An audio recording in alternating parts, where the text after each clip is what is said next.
You only need one leader.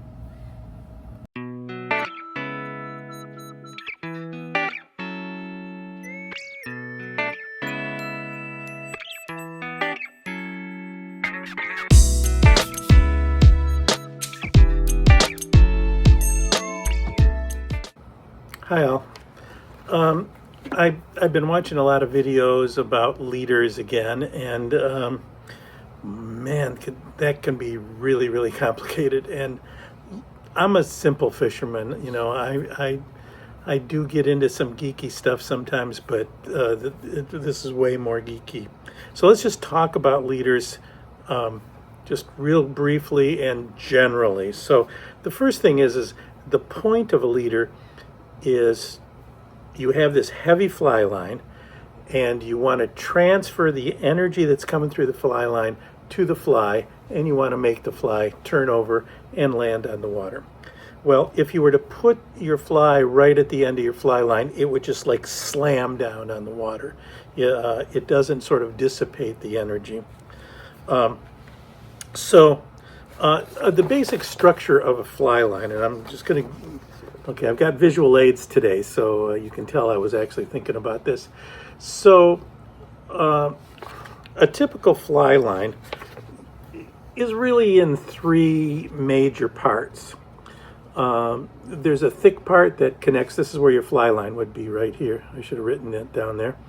And the diameter of that part of the fly line is quite thick, and we're equating thickness with stiffness. So if you were to take a fly line, I'll just here's a fly line here.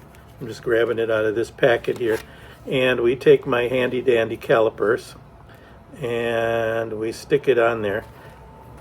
You'll see that it basically is 0.02 is the thickness. Okay, so the thickness here is typically around 0.02 inches or 0.03 inches. It depends on the manufacturer. The manufacturer. So this part is fairly thick, and the idea is that it's meant to match the bendiness. How's that for a technical term? The bendiness of the fly line, and start getting limper and limper basically as it goes down. So you have about 4 feet of this, okay? And then you have 2 feet of a little bit smaller section, and then another 2 feet of what we call tippet, which is the part that actually attaches to your fly. Now, if you go online, and you can certainly do this, you will see that they have these sections even broken down into smaller and smaller. So you start with 0x, then 1x, then 2x, then 3x, and then 4x down here, kind of. So there's these can be broken down into smaller and smaller size. But if you wanted to just go a real basic kind of leader, this is sort of how it would go. Okay, so that's fairly straightforward. Okay. Now let me take you to another rule. So now we're talking about the tippet. Okay, down here at the very end. Now tippet is determined by the hook size. And we have this thing called the 3x rule, which means you take the hook, you divide it by 3, and that gives you the size of the tippet. So, these are basically the sizes of the hooks. They're mostly in even numbers, and we take those, and as you can see, so if we take let me pick an easy number. So if we take an size 18 hook, tiny little hook, and you divide it by 3, that gives you 6. So basically these 16, 18, 20, you would use a 6x hook, a 6x leader. Same thing with the 5x leader is 12, 14, 16. 4x is around in this range here. So you can see 4x. At least I even did it in different colors. These overlap a bit depending upon the kind of fly you have and stuff. And then 3X would be, you know, your 8, 10, 12 kind of flies, and then 2X bigger ones. Okay, not a big deal. Okay, now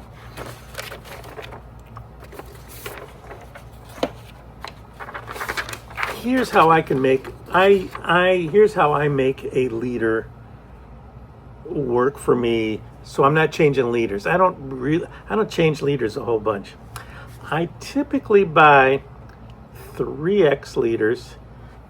I also buy 4X leaders, but I mostly buy 3X leaders, 9-foot 3X leaders. Mostly because I fish for smallmouth bass. So I'm using a 10 hook, an 8 hook, that kind of thing. Small streamers, big flies, one or the other. But now when I take that leader and I want it, and I'm starting to use smaller flies, maybe my 12 prime Mouradian or, a caddis or something like that, I will add, so there's the 3X tippet, there's the leader, I will add 4X tippet to that. So now I'm down there, I can throw those smaller flies. And it's only a couple feet of this is all you need. So, and plus I've usually eaten this back quite a bit by that point. So, you're not making your leader a hell of a lot longer. It's basically about a 10-foot leader at that point. And you're able to turn over these smaller flies easily. Now, if I go back and I switch back to like a little woolly bugger or something like that, I just cut off the 4X tippet I have. I'm back to 3X.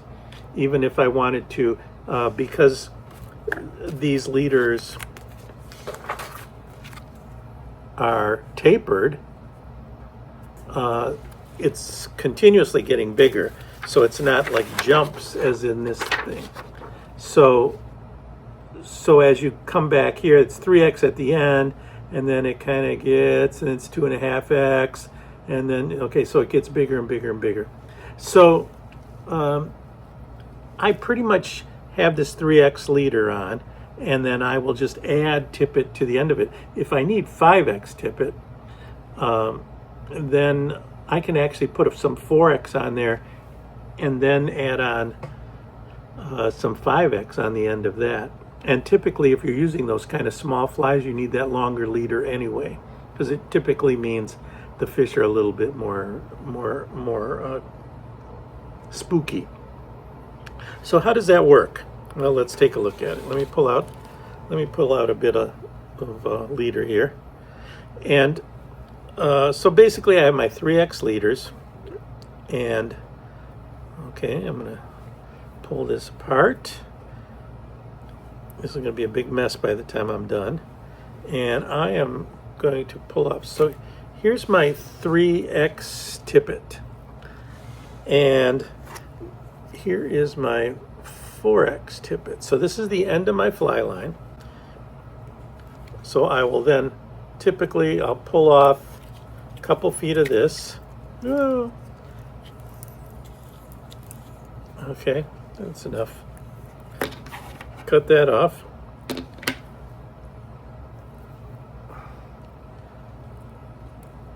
All right.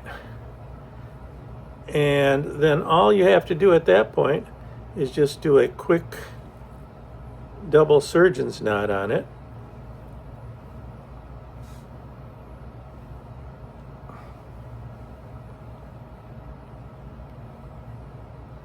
Okay, I can do this.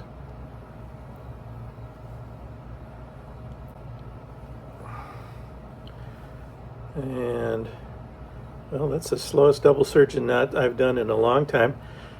And then at that point I trim that off, and now I have a 4X leader. So I've quickly changed my 3X leader into a 4X leader.